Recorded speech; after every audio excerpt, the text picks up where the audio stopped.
Slav êvar baş hevalno hêvîdar min hûn baş in. Îro dîsa mijara me pêvajoya muhtemel ku li Tirkiye dest pê bike lêbelê îro me dît em bûn şahid ku meşa li Amedê di bin terorîzma dewleta Tirkiye de pêkat. Mîtingek bû ji bo azadiya Kurdan, ji bo balê bikişîne ser tecdîta li İmraliyê mîtingek hatibû Amedê kirin. Lêbelê tam di vê pêvajoyê de ku dewleta Tirkiye behsa aştiyê dikin, lehevhatinê dikin. Basa Slava ku ew bawekî germî bidin Kurdan qaşo tam divê demê de anîn mîtingên Kurdan, meşên Kurdan qedexe kirin. Di nava rojê de belkî hûn jî rasatine me behewra temaşekir divê derê de em ê dem bi dem wan dîmena jî bore parve bikin. Siyasetmedarên Kurdan tema ku diaxivin, dixwazin hinek balê bikişîne ser wê şîddetê, dixwazin balê bikişîne ser binpêkirinên mafê mirovan ku ew pêra rûbirûmane tam diwan deman de em dibînin hêzên dewleta Tirkî jî bi megafonê xwe, mîkrofonê xwe hewl didin provoke bikin, asteng bikin. Yani dîmenên şerma mirovahiyê li Amedê îro pêkat. Li gelek bajarên Bakurê Kurdistanê jî mîtingên Kurdan, meşên Kurdan, hemî çalakî, hemî daxwazên Kurdan ên ji bo aştî hatine qedexe kirin. Di rewşekê de wisa de merûv çawa dikare li hev were? Rêvebirên dewleta Tirkiye çawa dikarin behsa aştiyê bikin hêjî divan rewşan de merûv heqeten şox dibe. Îro mîvanê min siyasetmedar hûn jî dizanin Abdullah Demirbaş e mejwara ragihandibû. Na Amedê ez bikişînim jor silavekî lê bikim. Mamoste merheba bi xêr hatî. Silav û rêz û hurmet hemû temaşevanan û hemû Kurd û Kurdistaniyan. Tu çawanî başî mamoste? Sağ bin, gelek spas. Em ê baştir bin, ez hêvîdarim. Îro ez dê pirsên pir ecêb ştê bikim. Edî tu çawa bersiv dî tu azadî. Elbet me dojî behs kiribû bi te re sohbeta me çê bibû biryar ne di destê me de ye lê qet nebe em bikaribin daxwazê xwe bigînin ber destê wan kesên ku xwedî biryarin. Em daxwazê xwe bibêjin êdî maye ser wan wextê biryara didin qet nebe bila fikrên me yan jî fikrê we li ber çavan bigirin. Mamoste çi em di nav de ne? Ev çi meseleyê em ketine navê? Devlet Bahçeli pêşî dest pê kir hat cem koma Dem Partî û yani nişkava merû çawa dikare wisa biryareke radîkal bigire. Devlet Bahçeli herkes di wê qenaetê de bû heta ku Devlet Bahçeli MHP di nava hikûmetê de be îmkana ku navê Dem Partiyê bibe meşrû tune ye. Ji bo girtina HDP tonekî xwe qelişandin, xwe perîşan kirin ya îro jî hatine dibêjin partiyekî meşrû ye divê em li hev werin divê em bikirin. Çi ye dewleta Tirkiye AKP MHP ye yani ev biryara hikûmetê ye em biryara dewletê ye birêz Demirbaş. Ez silav û rêzî hurmetê xwe ji hemû temaşevanan û Kurdistaniyan dikim. Bi taybet îro li Amedê ew berxwedana ke gelê me û ew ê ke dixwestin bên Amedê berxwedana xwe kirin, ez wana hemû pîroz dikim û silav û rêzî hurmetê xwe dikim. Lê di rûtiya vî dewletê, di rûtiya vî destelatdaran car din derket holê. Li paytextê Kurdistanê Kurdî û Kurdistanîn dixwazin azadiya Kurdan û azadiya Birêz Öcalan bikin, mîtingekî dixwestin dar bixin ama ev dewlet, ev destelatdar destûr nedavî tiştî. Ji ber çi ji azadiyê ditirse ev dewlet. Lê ev dewlet xulamtiyê hes dike. Hûn hinkî zanin cerdewanên wîn siyasî hene bi rêxistinin bi partîne ji bo Hamasê, ji bo Hizbullahê dimeşin keş wara tiştekî nabêje. Û ew jî pêgirtiyê dewletê ne aslında derdkeve holê. Ana însan eger cerdewanên siyasî be û wezîfê xwe bike, lazim nebêje ez azadî xwazim û ez Kurdistanî me işte ez zimanê Kurdî diparêzînim. Hem ew dirûne û hem jî destelatdarê wan û şûrîkê wan dirûne êdî rûreşin. Bira fedî bikin. Eybe, fediye, şerme. Ama eşkîra dibêjim Vallahi evana tücaran neş xwe fedîtkin û em dibêjin bawermendin bawer bike evana ji Xwedê jî natirsin. Çünkü ew insanê kuştin ew welatparêzê kuştin eger ji Xwedê bitirsiyana wan insanan hemû oldar bûn ew insan bawermend bûn û tenî di dilê wan da û rihê wan da mejiyê wan da Kurd û Kurdistanî hebûn. Başka tiştek de nebûn wan insanan da. Lê ev insan hên jî didomin radibin paytextê Kurdistanê da ji bo Hamas ji bo Hizbullah dimeşin û êrişê gelê Kurd dikin. Lê ji bo Kurdiyan û Kurdistaniyan tu cartı tiştek nakin. Destê xwe jî bilind nakin.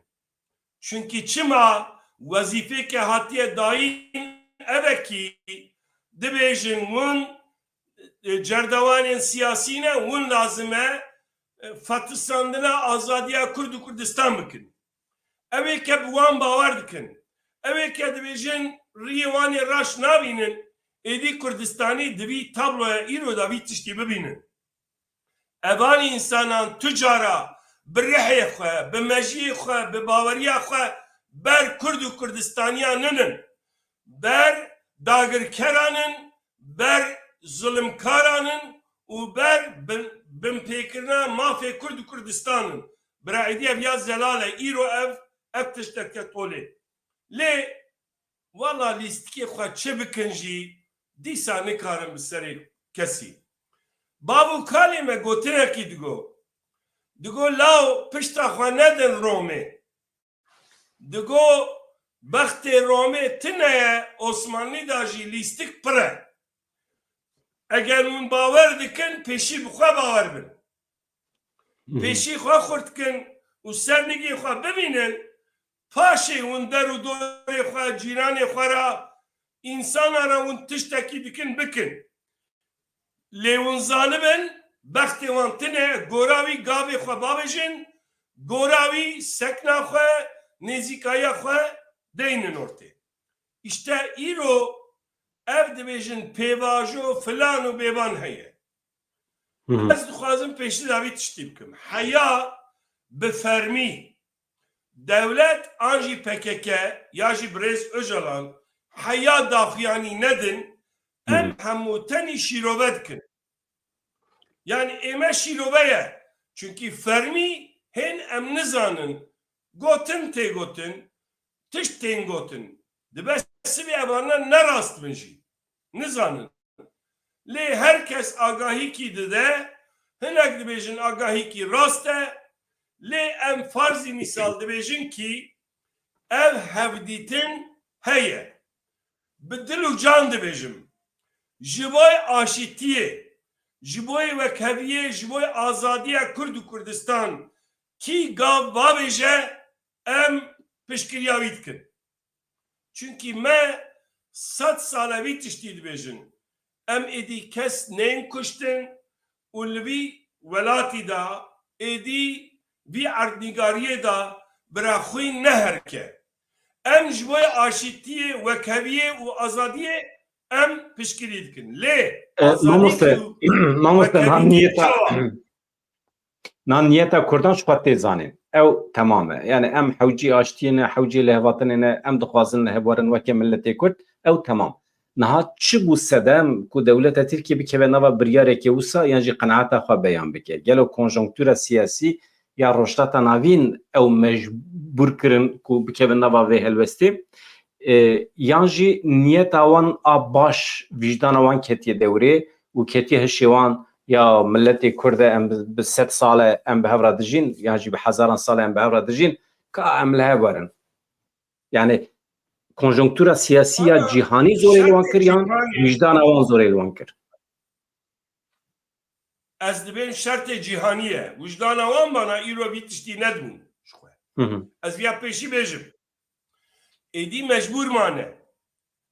Di 100 sala 21 da hêzên navnetewî, hêzên bi Xurt dibêjin êdî statîkoya ki ana heye rojhelata navîn ne baş e. Bête guherandin. Devleta Tirk hên di statîkoyê da ısrar dike aslında. şxwe şer domandina wî dagirkirina başûr dagirkirina rojava û ev şerkirin mana xwe ev e kî dibêje em statîkova xwe dagirkirina xwe înkar û asîmilasyon îmhakirinê em didomin lê feqet dibêje kî ew wî dixwazin ama dinya hatiye guhertinê cînhan hatiye guhertin însan hatiye guhertin civak hatiye guhertin êdî bi sed sala bîstan ew nêrînê û nêrîna bîst û yekî nevek hevdiye wî gora wî nameşe êdî hêzekî sed sala bîstan da vî tiştî amade kirin îroviya naxwazin dibêjin gerek lazim e êdî statîko bê guhertin eşxwe em Kurd û Kurdistanî sed sale em dibêjin ev statîko me çênekiriye û gora dilê me ninin me kiriye çar perçe welatê me bin pêkirine em bêjin çar perçe kirine û mafê me girtine azadiya me ji destê me sendine şxwe em vî statîkoyê qebûl nakin anha hêzên navnetewî û Kurd û Kurdistanî yanî hemû netewên Kurdistanê azadîxwaz aştîxwaz û demokrasîxwaz anha li hemberê hevdû berjewendî wan yek e lê feqet gora vî berjewendiyê hêz û quweta kesan û civakan û em bêjin gelan û baweriyan hên ne tam hêz e problem li vê ye xwe dido hên jî hêzên em bêjin statîkoyê dixwazin hên jî hêzê xwe didomînin lê ew jî xitimîne ana Tirkiye em bêjin 5 sal berê rewşa wî ye aborî û anha nevek hebûye siyasî aborî çandî ahlakî civakî her tişt tevlî hebûye û tu krîzê xwe çareser nekiriye heya anha gotiye ez Kurda biqedînim ez ê krîzê biqedînim dikuje krîz neqediya dibêje kî ez tiştê xwe bifroşim tu deynê me nemîne deynê wî ana bûye 500 milyon dolar belkî zêdetir e jî her roj diçe însan bênanin bê îşin bêkarin her roj însan hevdû dikujin însan xwe dikujin tiştê ne baş dikin ahlakî da civakî da tiştê ne baş heye êdî dagirkerên Tirkiye jî rêw rêbaz gelek ceribandin êrişê Kurdistana başûr kirin êrişê Rojava kirin xwestin dinya xwedê tişt bikin mesela esker şiyandin Qarabağ işte esker şiyandin Yemenê filan û bêvan seda tê ava kirin lê dîsa ji bo krîza wana aborî krîza wana siyasî ser neket êdî xitimîn dibêjin êdî hêzên navnetewî jî bi wan bawer nabin dibêjin me destûr da we tiştekî neket ser neket lê êdî em bi vî tiştî nameşin binêrin dîktatörê Saddam ev hêzên navnetewî amade kirin wî xira kirin paşê wê Esed jî êdî qels bûye êdî sira hatiye Lübnanê û ciyê dîtir û hatiye sira İranê û sire aslında ev guhertin rêzê bînê Tirkiye jî Tirkiye vê dibîne êdî bêçare mane îro di nav vî bêçarebûna xwe da nîjadperestê herî mezin yek mesela MHP ye dewleta kûr e û em bêjin dewleta kûra din jî CHP ye û AKP ye Kemalîstên Kesk û Kemalîstên Sor û MHP û partiyê din di vekirina meclisê da gotin em wek hevin aslında wê nekîdan gotin em bi hevran e gelo ji bo çi işte problem li vê ye gelo ji bo çareserkirinê yekin yan dîsa dixwazin ji xwe re wext qezenc bikin û dîsa listikeki diroki bilizin an filanı bevan. İşte divi mücareda tişteki nizanı. Satsala bisti da vınzanın gelek kurda xapandın. Bi genelge Amasya, bi kongra embejin Erzurum'u Sivas'ı u 1922 zagone xapandın le paşe peymana Lozan'ı da edi biryara xwadan u mek qadandın. Ve de mi belki Kürt behêz nebûn. Le îro Kürt behêzin. Bu kuvvetin edi Kürt Kurdê berê ji ber wî jî lazim e ew belkî di mejiyê xwe da bifikirin bêjin em ê Kurda dîsa bixapînin lê Kurd êdî ne Kurdê berê ne. Ev jî mirov gerek deste cî. Îro Rojava, îro Başûr, Kêmanî û şaşî û xeletî hebe jî îro em bêjin xwedî statû ne û hêzin. Êdî dinya jî zane li hemberê Daişê şer kirine û êdî bûne hêzekî. Her diçe hêzê xwe jî xurt dikin. Ne tenê hêzekî eskerî, hêzekî siyasî jî pêş dikeve. Binêrin îro Rojava hemû gel di nav demokrasiyê de ne. Em bêjin Başûr da jî em bêjin gelê dîtir nav demokrasîkî de ne. Jin azadiya wî pêşketiye bawerî dîsa wa êdî ev her du ewk kuvveta xwe bikiniye tir rojhelata navîn da bibin mînakek daha mezin. Aslında tirsa herî mezin İran û Türkiye jî ev e. Dibêjî hay Allah evana ji destelatarên mezin ra bibin mînak mala min şewitî. İşte dibê ez çawa bikim ki ji ber viya xilas bim. Gavekî dibêjin me havêtiye. Ji bo çareseriyê. İşte MHP çû eviya tabii bingehaviya berê jî heye ne tenî ew roje. Got ki ez dixwazim em dinyayê de aştî dixwazin çima li va dera nekin.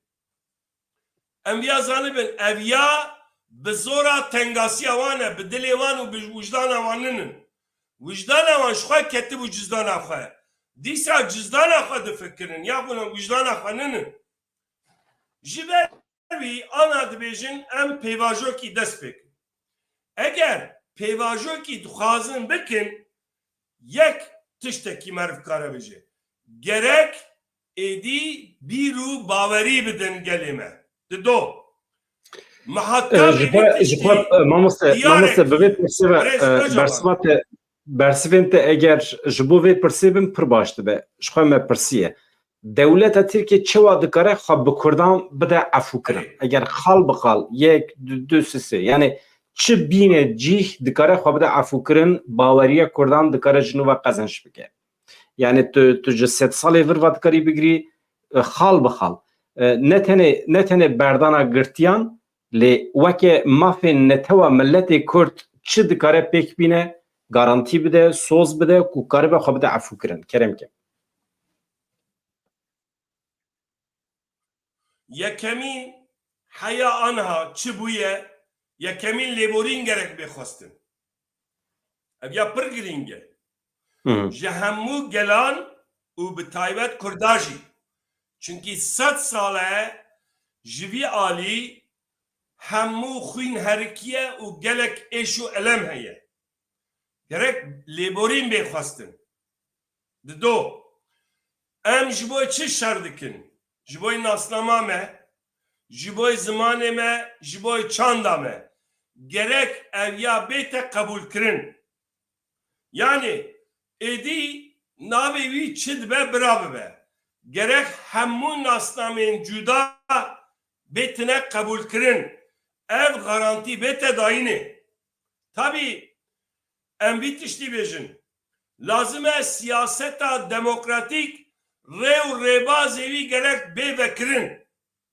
Yani heya anha xitmandina siyasetê bûye. Ev gerek rê bê vekirin.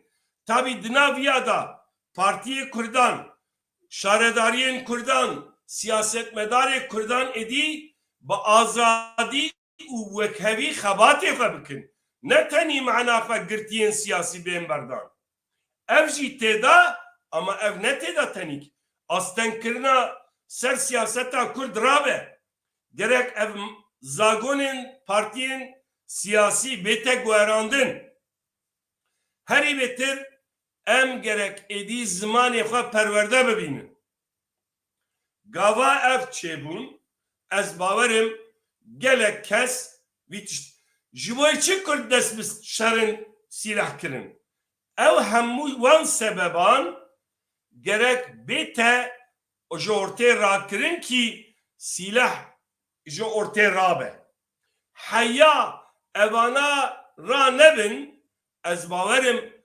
tekoşîna başka çare nemîne tu Kurd sîlah bikevin ya xwena Kurd bi kêf û zewqa xwe sîlah negirtine kî rê û rêbazê demokrasî hatiye xitmandin zêdê koletiyê zêdê kuştinê zêdê zilmê turêkî ji Kurdaran nehiştin kî ji ber wî Kurd koletiyê qebûl nekirin û vî tiştî kirin ji ber wî ez dibêjim Kurd lazim e pêşî di warê herî gavên girîng Birêz Öcalan bigire malê û girtiya berde nexweşên girtiyê nexweş berde û bêje kî ez vî gavî dabêjim gava bawerî hebe di do em ji viyara di çareseriya da dibêjin kî pêlinga gavavêtin dibêjin yani hêlekî gavekî bavêje hêlekî jî gav bavêje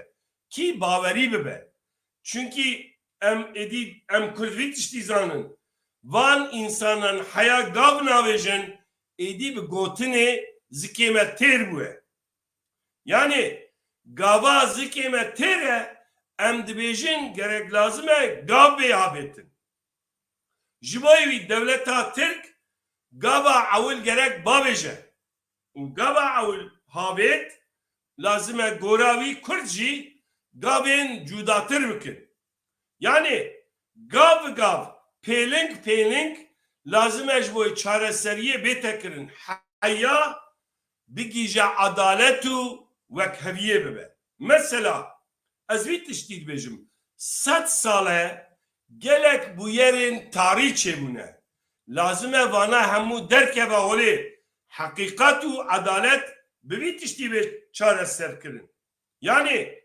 ana em bêjim min te efû kir lê ez mesela ez serxe bêjim di Lotus-Sisiya da gundê min hatiye şewtandin 3 car hatiye şewtandin li gunda yek cerdewan maye hemû mal û milkê gund xwariye îro vegere gund ew însan xwe bi pêşta dewletê bûye dewlemend gel jî feqîr bûne belengaz bûne xizan bûne divê were de were ji xwe vegere gund heya ew adalet nebe nabe lê herî bêtir tiştekî heye kî Kurd di vî demê da di warê stratejiya hevpar da xwe bikin yek yani ez bawerim Birêz Öcalan di vî tiştî da êdî rola xwe bilîze herî bêtir hemû Kurda bînê berhevdû bangekî bike û yekdengî yeksozî te hemû Kurda xwestekê wan bike yek û gav bavêje ev pir tiştî girîg e çünkü êdî dîrok haniye ber deriyê me dibêje kî gerek em êdî pirserî nebin yekserî bin gava em yekserî bin hêzên navnetewî jî tivî tiştê bêjin ha Kurd êdî soz û peymana wan biryara wan yek e lazim e ez bi wan ra bibînim bira dewleta Tirk vî tiştî jî zanibe êdî di rojelata navîn da statîkoya Tirka nayê qebûl kirin guhertin ti çê be guhertin kilîta wî jî destê Kurd û Kurdistanîya da ye Kurdistanî tek tiştekî ihtiyaca xwe ye êdî kongra netewî çêbe gava kongra netewî çêbe wê çaxê yek serî dibe û demokrasiya Kurda jî pêş dikeve, wekheviya wan pêş dikeve û bi yek deng yek soz û biryar bi hêzan hemûa di bazariya xwe bike. Ser çi esasî? Ser esasê berjewendiyê Kurd û Kurdistanî. Êdî kî neyvî ew hunda dike. Eger em hemû Kurd jî viya nekin, di rojhelata navîn de em ê jî hunda bikin. Çünkü dünya digewre, jiyan digewre, êdî jiyan dijîtal e. Dünya êdî dünya dibe gundekî piçûk. Lazim e em jî gora vî pêşketina zanyariyê, pêşketina civakê, pêşketina jiyanê em gerek gora wî bimeşînin. Banga min jî ew e ji bo Kurdan. Yekemîn lazim e devlet gav bavêje Birêz Öcalan derxe malê û piştî wî lazim e Birêz Öcalan rola xwe bilîze. Û ew rolê da êdî Kurd û Kurdistaniyan hemû soz û biryarê xwe bike berhevdû û vî tiştî bike. Ji bo wî ez vî tiştî dibêjim. PKK, YNK, KDP û partiyên Rojhelat û partiyên Rojava lazim e hemû vî tiştî bikin. Bangewazîkî bikin û em vî yekîtiya xwe amade bikin. Gava me vî yekîtiya xwe kir. Dewleta Tirk vî çare nedî bawer bikin Tirkiye pişaftinekî mezin bike. Çünkü êdî kî li aştî û azadî û wekeviyê nexwaze ew diqede.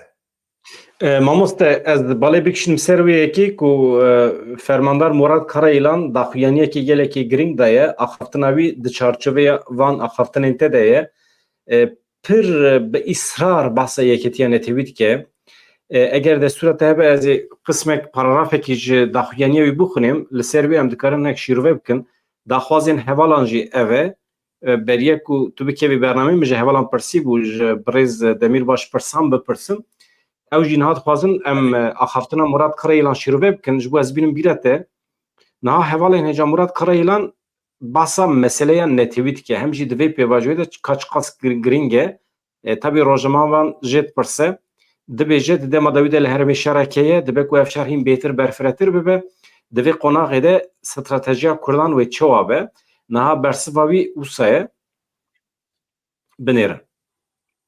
Rast e şerek heye herem niha dikele diyare ev rewş wê dewam bike goman heye ku şer hê bêtir belavtir bibe bêgoman ev rewş wê bixwara hîn guhertinan jî derbixe holê ji ber ku aliyên vî şerî dimeşînin ji bo herêmê ji nû ve dîzayn bikin vî şerî birêva dibin. Lêbelê li gel vê yekê aliyên wê yên xetere jî hene. Çi ne? Di demekî de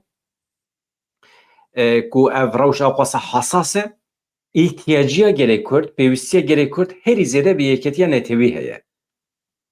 Wel ser stratejiya netewî divê pirsî lêbelê niha wekê netewe stratejiyekê me ye hevpar tune ye. Divê em teqez stratejiyekê netewî ava bikin. Wekê gelê Kurd eger em dixwazin li ser vî xakî bi rengekî azad û wekev serbixwe bijîn teqez di vê dema dîrokî de em xwedî li stratejiyekê hevpar bin. Binêre pir mühim e tiştek ku Birêz Karayılan dibêje. Eger hûn bixwazin ya bi milletên herêmê re wekev bijîn xwedî aynî heqî bin ya jî divê hûn tamamen serbixwe bijîn wekê dewletekî serbixwe teqez di vê dema dîrokî de divê em xwedî stratejiyekê hevpar bin. Yani çi şert dibe bila bibe. Niha dijminên me herî zêde li ser vê mijarê disêkinin. Yani dewletên mêtînger ji bo Kurd nebin yek nebin xwedî stratejiyekê hevpar di nava gelekî hewldanan de ne. Ji ber ku eger yekîtiya netewî neyê pêkanên stratejiyekê hevpar ya ku her kes pê ve girêdaye neyê afirandin çawa ku di şerê cîhanê yê yekemîn û duyemîn de di dîzaynkirin a gelê Kurd de milletê Kurd li hev nehat û li dervê ma tenê qirkirin bû para gelê Kurd.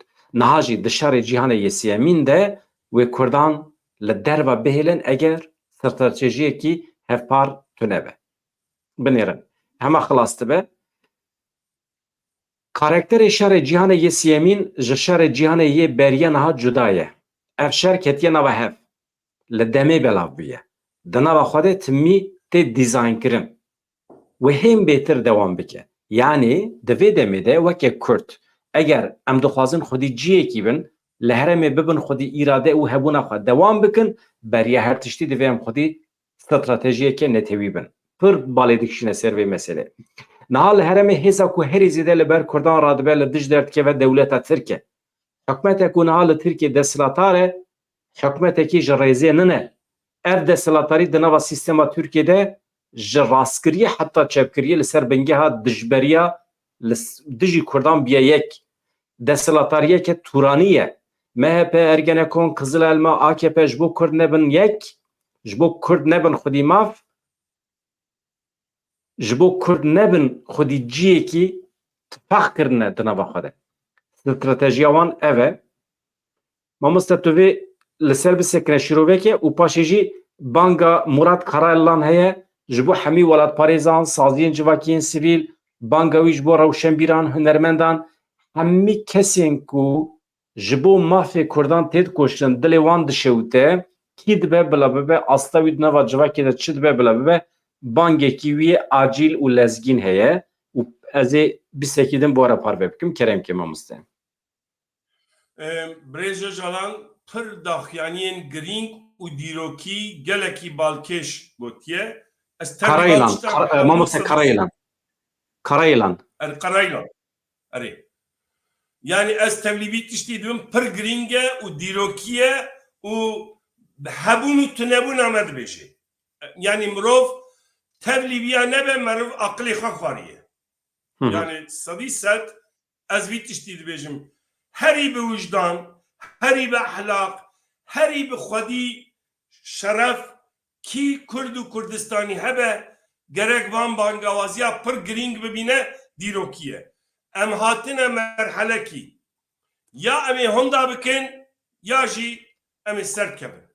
Ev sed sal vî tiştî haniye ber deriyê me û em gelek başin. Ama lazim e em yek bibin. İşte min gotiya stratejiya rojelata navîn tê guhertin. Yani statû qewî tê guhertin. Ji xwe em jî dixwazin. Ama em yekîtiya xwe xurt dikin, ev ê hêzekî navnetewî dixwazin xurt bikin, ti bi me re ronîkin. Ama em pir serî bin, em herkes bi alî xwe da bikşînin, ji xwe sed sal me perçekirine, em hên jî bidomînin, bawer bikin, kî vî yekîtiyê nexwaze, ti ew honda bike. Êdî em vî tiştî zanibin. Destê xwe bira bidin wijdana xwe, herkes. Hemû partî hizb û kesayetî şexsiyet kî dibe bira bibe. Ev sed salê da bixwazin Kurd û Kurdistanî hebe, lazim e vî yekîtiya xwe amade bike. Ama feqet filan û bêvan deyne cikî. Ti eger bibî yek, em ê qezençkin. Hêzên navnetewî tibên bêjin kî Kurd û Kurdistanî yekin, em bi we re ronî dikin. Ana tiştekî pir girîng din jî got. Heya niha Kemalîstê kesk û Kemalîstên sor û em bêjin ê Turanîst û filan û bêvan hemû di yek cîda wek hev kirin xwe. Gotin em bira Kurd dayika xwe nebîne. Ji bo Kurd biqede, ji bo Kurd mafê wî honda bibe û em Kurda îmha bikin, înkar bikin, biqedînin, çi îcab bike em berhevdûne. Heya niha CHP û AKP û MHP dewa û filan û bêman tu ferqa wan tune divî tiştî da. Me hezar caran dîtiye. Ew di vî polîtîkaya ji bo qedandina me da hemû bûne yek. Lê mirov gerek bipirse, çima em ji bona hebûna xwe, em ji bo azadiya xwe, em ji bo zimanê xwe, em ji bo nasnama xwe, çanda xwe, çima nabin yek? Em biya bipirsin. gelo vicdan hebe em ji boî zimanê xwe, ji boî nasnama xwe, ji boî çanda xwe, ji boî ehlaqê xwe, vicdana xwe, ji boî jiyana xwe ya civakî û aborî em gerek yek bibin. Gelo ê xwediyê vicdan îro li kolanên Diyarbekir û Kurdistanê da uyuşturucî fuhuş tê firotinê. Sebeb çi ye? Sebeb neyekîtiya me ye. Eger vicdana Kurdek hebe gerek destûr nedevî tiştî. Eger em yek bin ev tişt nabe. îro li kolanên Kurdistanê da însan bi birçîbûnê dimirin.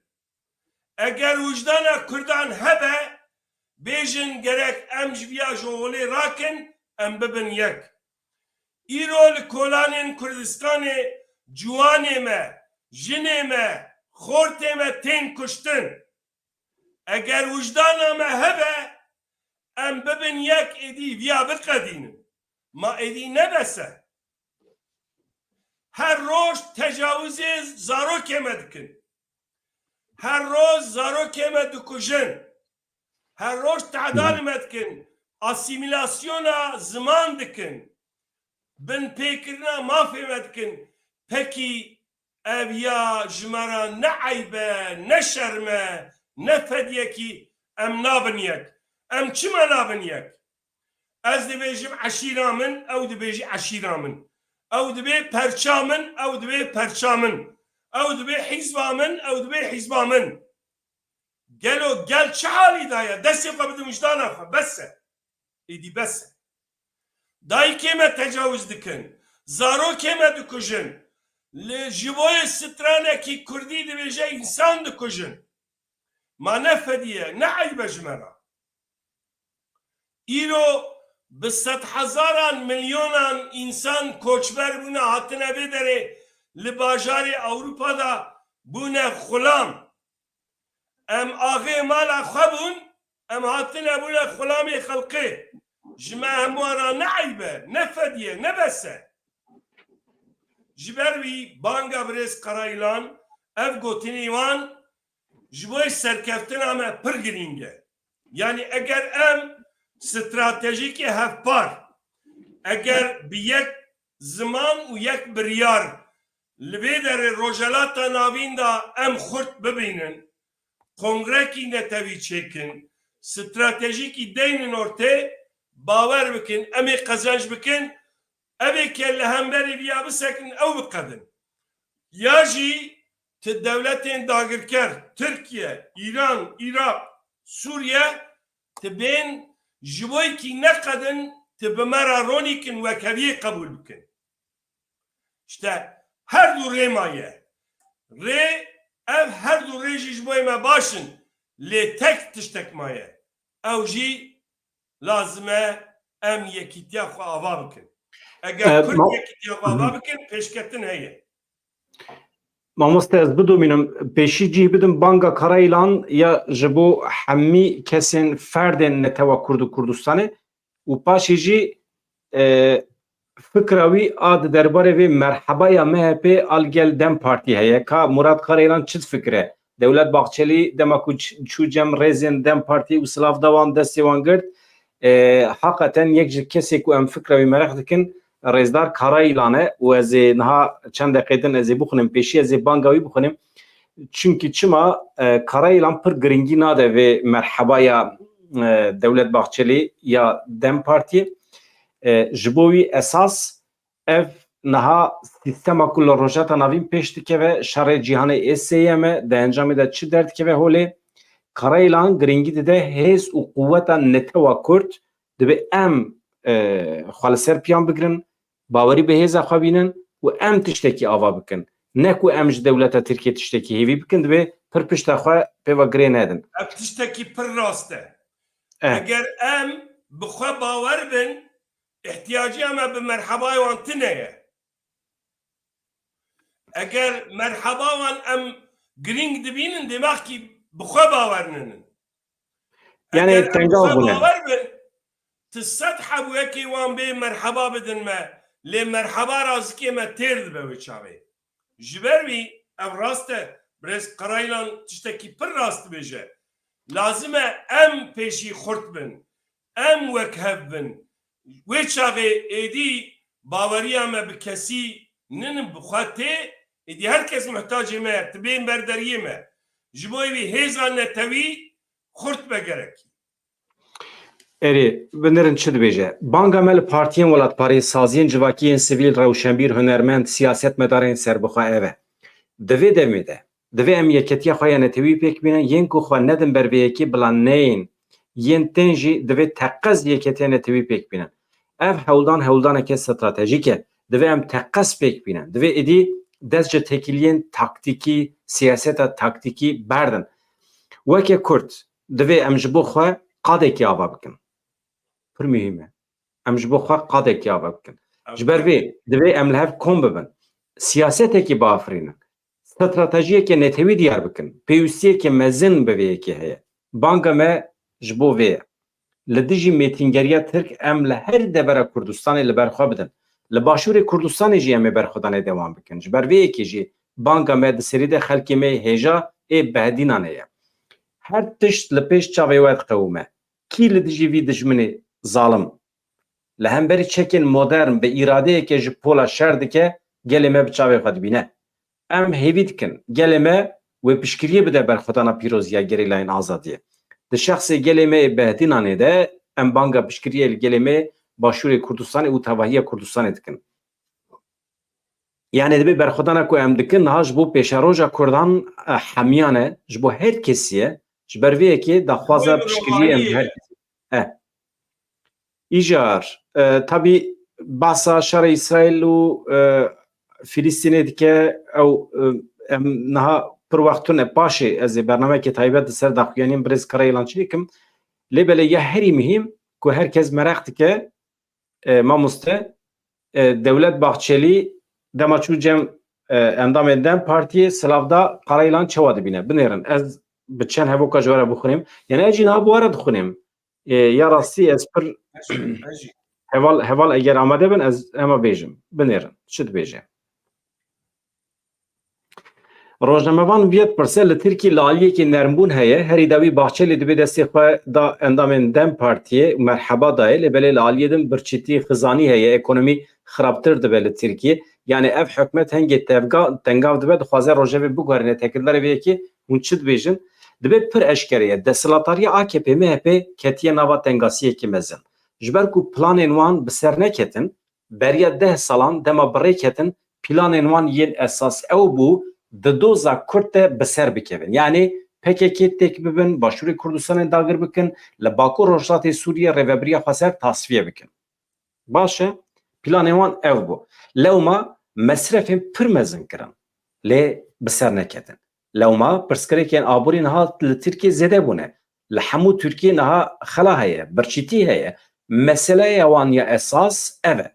Rast e xwastin rojevê biguherînin.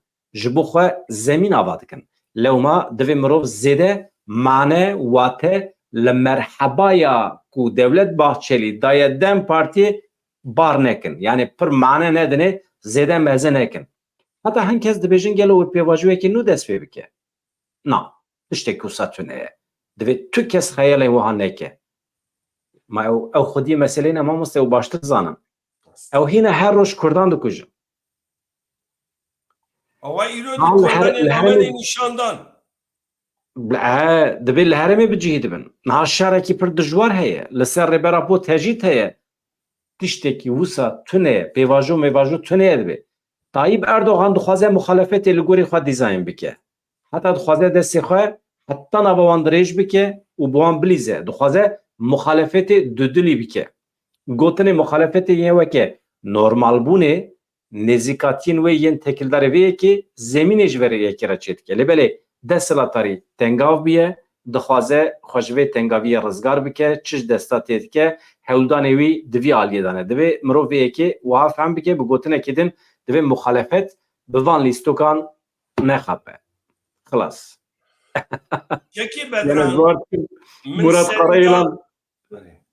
Murat Karayîlan qapa şîrove min jî kir lê dema aqiliyeke min jî weke nûxwend lê bi taybet bi rêzqerayîlan yani nêrînê wî gelekî girîngin û gelekî dicîdan e yani mirov tevîvan tişta gerek bibe û çîş destê wî bê bike anha dewlet tenga bûye lê hêlekî dibêje em bibin yek em hêvîkî bidin wan bixapînin û em êdî dagirkeriyê û binpêkirina mafê Kurdan em daha bêtir bikin.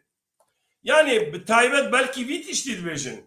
Ya em li Kurda da gelek kesa da hêvîkî derxin ortê işte bira bixapin û bela bibin bi hevdû bixwin işte nîqaş bikin roje bêguherandin ama werin em pişt perdê da xwe bikin yek işte ew fikra îttihat ve terakî da em bibin yek ji xwe rabin em êdî şerê xwe bidomînin û Kurda biqedînin em ji xwe kêf û zevqa xwe mêzekin. Ancak dibe eger em bibin yek wê çaxê em ê vî krîza xwe aborî siyasî em ê ji ortê rakin bi tek rêkî em ê Kurda perçe bikin dîsa Kurda biqedînin em ê ji xwe serkevin. Yani bawer bikin Türk hên di mejiyê xwe da hêlekî jî vî difikirin. Ama şertê cîhanê ne wek wan e. Yani devleta Türk vî tiştî difikire ama hêzê namnetewî wek wan nafikirin. Êdî dibêje we bi vî sîstemê êdî we xwe jî qedan winê me jî biqedînin. İşte hêzên namnetewî statûkoyê xira dikin ew jî ji vîya ditirsin. İşte ji bo wî dibêje gelo hêzên namnetewî bi yekîtiya Kurdaran ney berhevdû min neqedîne bise ez Kurda pişkî serê wan tebliğ bikim û bira nebin yek. İşte ji bo wî bangewaziya Birêz Öcalan pir girîng e dîrokî ye. Daxwaza min jî ev e û banga min jî ev e. Tütün banga Karayılan û Öcalan tebliğ dike Karayılan. Na te nav tebliğ kirmamıştı. Biborîn bibexşînin. Yani bangewaziya Birêz Karayılan bi wî alî gelekî rast e û ez dibêjim dîrokî ye. Ji bo wî ez dibêjim ez bawerim Birêz Karayılan jî wek Birêz Öcalan difikire. Ji ber wî yani ya falan tebliğ nakin. Cuda nafikirin. Tenî em nikarin bigîjin fikrên Birêz Öcalan yani Birêz Karayılan ji Birêz Öcalan cuda nafikire ez bawerim. Ê aqil hebe, ê xwedî wijdan be, xwedî ehlaq be, xwedî netewa xwe be, nasnama xwe be, ji xwe ji vî cuda nafikire bawerim. Yani destê xwe bide wijdanê malbatî, eşîrtî û hizbîtî bifikire. Herkes zane kî berjewendiyê netewî ser her tiştî ye û eger vî sed salê da eger em vî hêz û quweta xwe bikin yek bawer bikin em ê serkevin. Hêzê navnetewî ti bi me re ronîkin bi hêzê statûka ronî nekin. İşte ev berpirsiyariya me hemû ye. Kî tê bira êdî bê. Kî nayjî bira dengê xwe neke bira ji xwe here mala xwe ronîke. Demek ki derdê wî ne Kurd û Kurdistan e. Derdê wî berjewendiyê cêba xwe ye. Lê bira here mala xwe da ronîke. Ê derdê wî Kurd û Kurdistanî bera bê vî bangewaziyê bigire û bimeşe. Serkeftina me ye Birêz Bedran. Ez bawerim êdî cîhanê da vî guhertinê da herî mantalîta me û mantalîta cîhanê hevdû digre. Ji bo wî jî lazim e em yekîtiya xwe xurt bikin. Eger em wekheviyê dixwazin, azadiyê dixwazin, serxebûnê dixwazin, ev lazim e.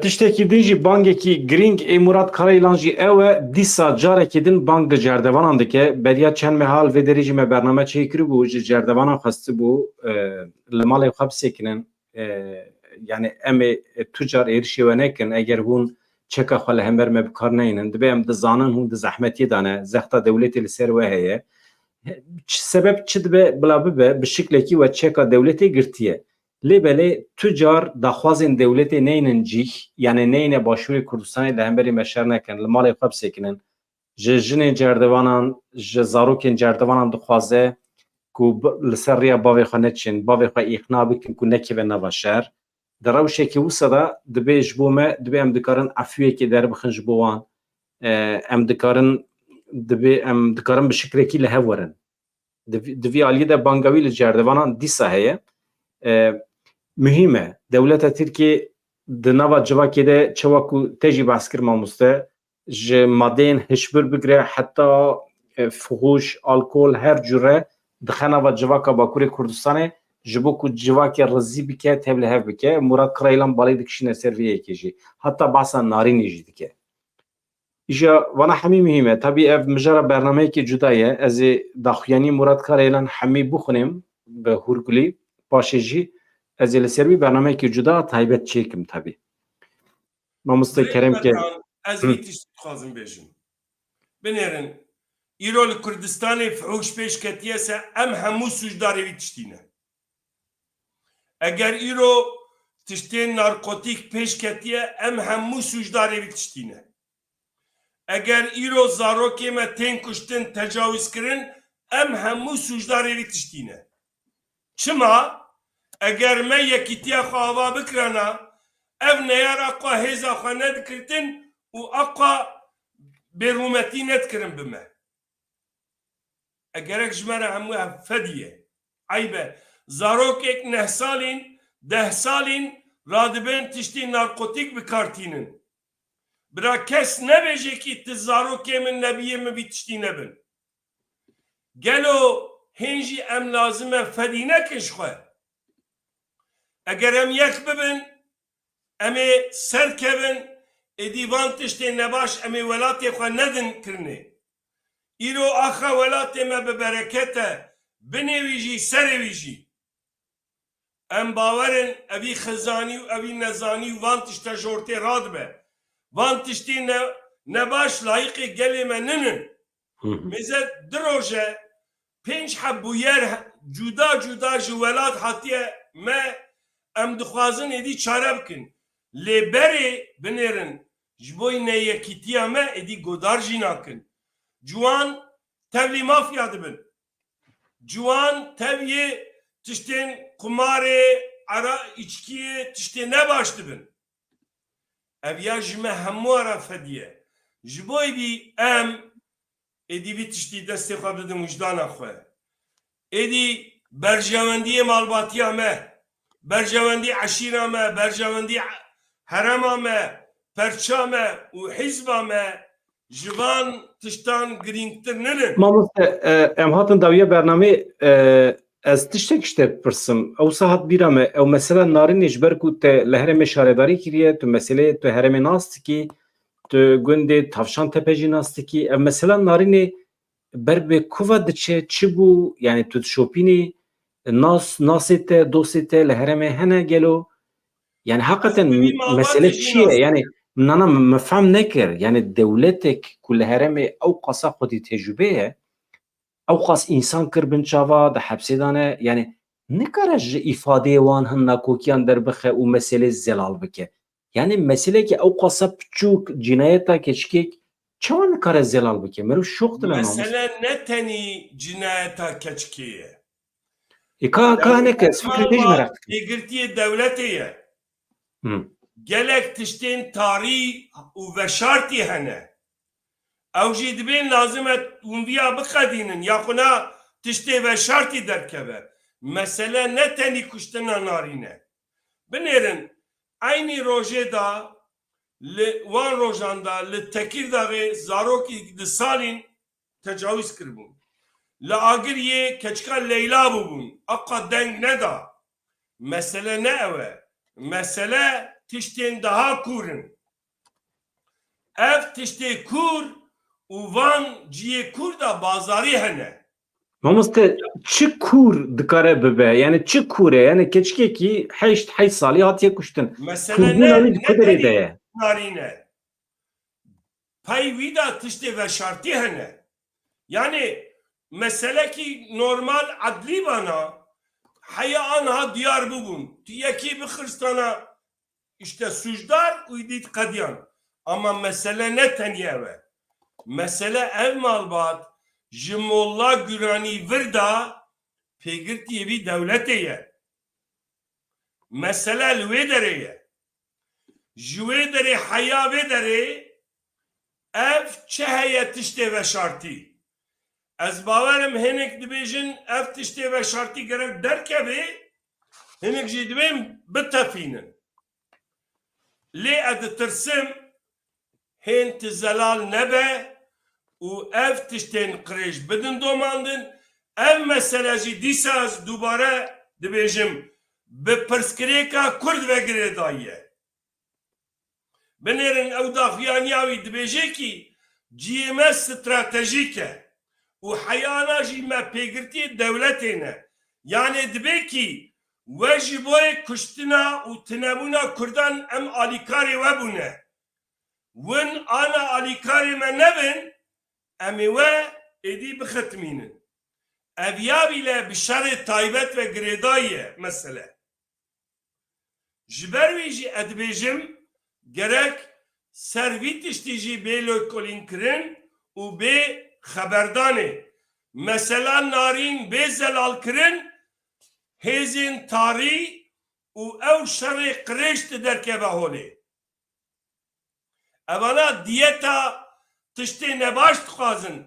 Yani dibêjin ki me xizmeta we kir. Tiştê we veşartî wan tişta kir hûn jî lazim em biparêzînin. Ev mesele yana. Di nava wî malbatê de mamoste welatperêst tune neqeyê. Gencê wan ev nifşan nû di nava HDP de cih nedigirtin qet ji wan kesî. Yani hene ciwan ama pir bi mezina ra girêdayî ninin. Binêrin ya muxtarekî sîstema WhatsAppê xirakirinê çawa zane? Ez dipirsim. Çima kes napirse? WhatsApp'a xwe hemen sil dike. û nayê cî yani ez insanekî min zanîngeh qedandiye belkî nabêne min û teknolojî lê însan di nêrekî wî muxtarê ne muxtarekî ew ke. Ji rêzê ye. Yani ji rêzê ye.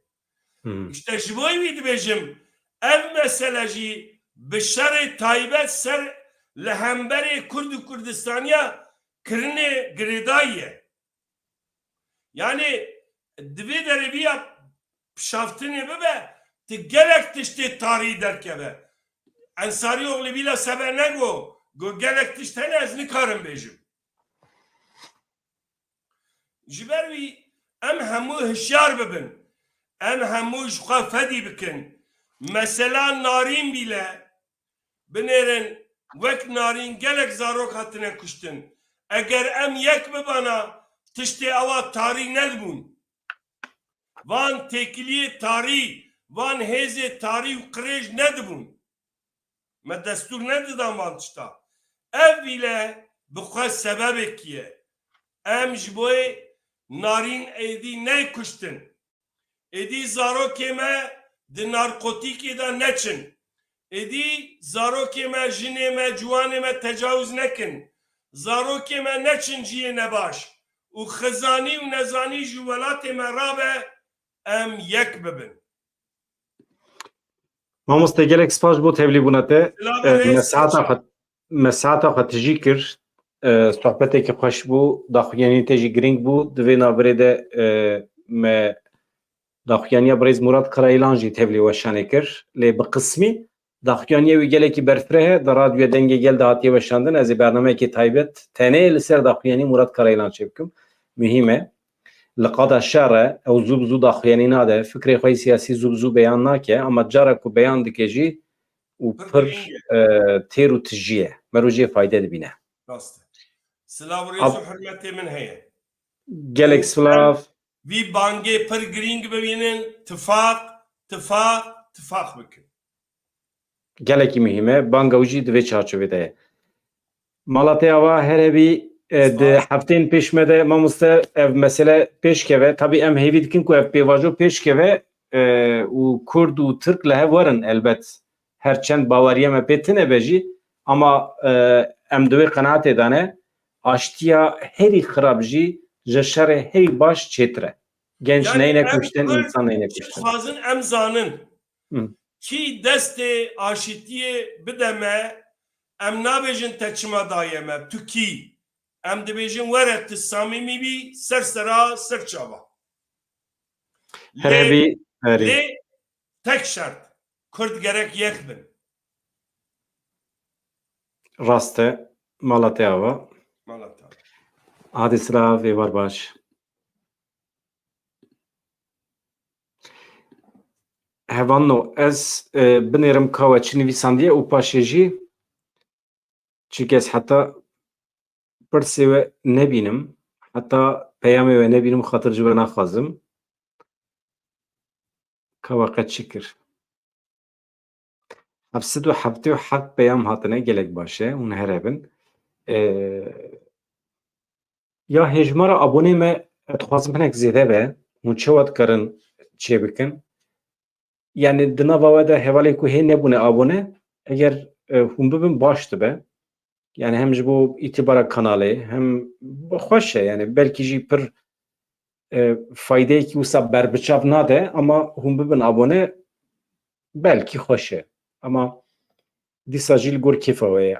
Tiştekî bînim bîra we eger hûn li Tirkiye bin, Bakurê Kurdistanê bin ji ber meseleyên siyasî eger hinek tirs û fikarê we hebin nekin xem. Çünkü wextê merû bibe aboneyê kanalekî xuya nake. Li tu deverekî xuya nake. Kî aboneyê ku derê xuya nake bila dilê we rehet be. Ji xwe re rehet hevgerin.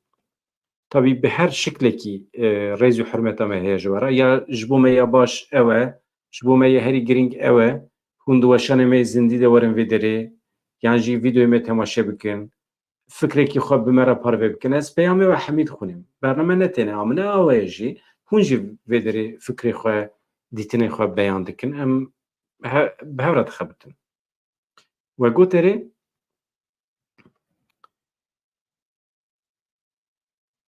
wekî din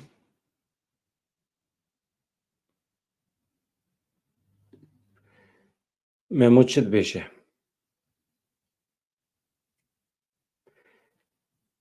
Ya pir ecêbin Tirk ecêbin. Yani çawa dikarin wisa henekê xwe bi Kurdan bikin? Yani mesela mîtînga ku rakirina tijîtê dixwaze ya pir ecêb êrişkirina. Biçin dîmena temaşekin pir ecêb e. Yani vê derê siyasetmedar mesela hevserokê partiyê daxife, rêz û hurmeta wan tune ye. Ew jî berra alternatîv deng derdikin. Provoke dikin.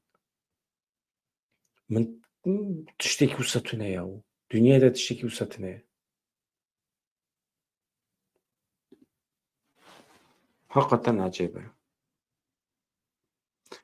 Êdî baş e bi xatirê we bi hêviya rojên xwe şazat çi dikin bikin bila bedew be sibê mîvanê min kî ye ji we re bêjim. Sibê mîvanê min Kakşar Oramar e. Sibê duşemê ne? Sibê duşemê mîvanê min Kakşar Oramar e. Em ê siyaseta rojhilata navîn şîrove bikin. Kakşar Oramar şîrovegerê siyasî ye. Mesela Irak, Suriye, Tirkiye, İran, ev şerra İsrail ê li hember Hemasê qet kîjan astî daye. Dewleta Tirkiye çima divê demê de mecbûr ma bikeve nava hewldanekî wisa em ê fikra Kakşar Oramar bigirin. Sibê saet heftan de. Çi dikin bikin bila bedew be. Dem baş.